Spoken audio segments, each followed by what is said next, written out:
From The National, this is Trending Middle East.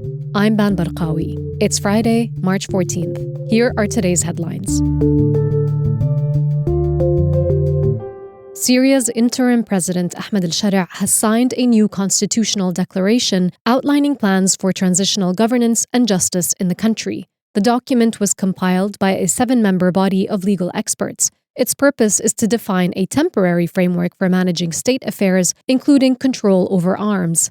The declaration states that Islamic jurisprudence remains the primary source of legislation. It also establishes equal rights for all Syrians and promises a separation of powers. The National's Khaled Yacoub Oweis reports. The new draft constitution stipulates that Islamic jurisprudence is the basic principle for legislation.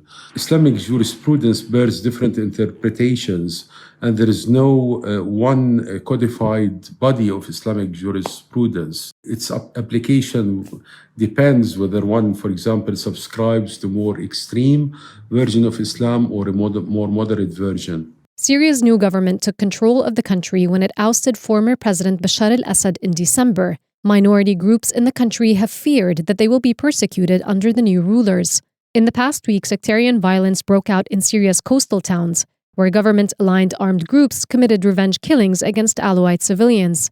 The new authorities said they have formed a committee to investigate. Syrian constitutions under the rule of Bashar al-Assad and Hafez al-Assad were very democratic outwardly, but in practice the country was ruled by the iron fist of the regime of Bashar al-Assad and his inner circle. So the new constitution, like the previous constitutions, guarantees freedom of speech and the participation in the political life, but it is yet to be seen whether it will be applied. Iran is meeting with its allies Russia and China in Beijing today for talks on its nuclear issue. China called for a diplomatic resolution on Thursday as it prepared to host the meeting.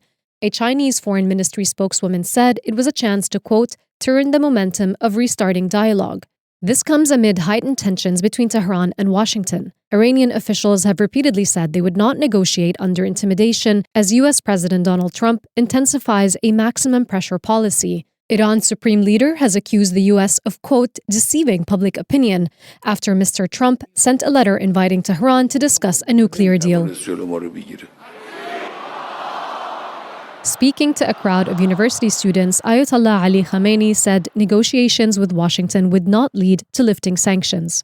During the first Trump presidency, the U.S. withdrew from a 2015 agreement over concerns that it gave Iran too much leeway. The UN's nuclear watchdog has warned that Iran may be accelerating uranium enrichment to weapons-grade levels. A UN inquiry has determined that Israeli attacks on Gaza fertility centers are genocidal. That's according to an investigation it released on Thursday. The report stated that Israel had, quote, intentionally attacked and destroyed the main fertility center in the Strip. Israel has categorically rejected the allegations, calling them unfounded.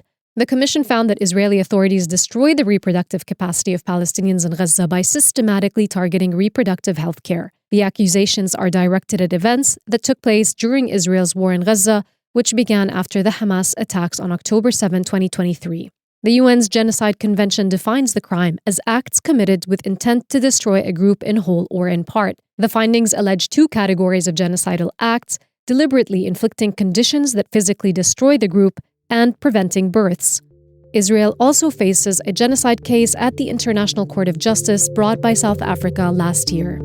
That's all for this morning's headlines. You can get these stories and follow live updates at our site.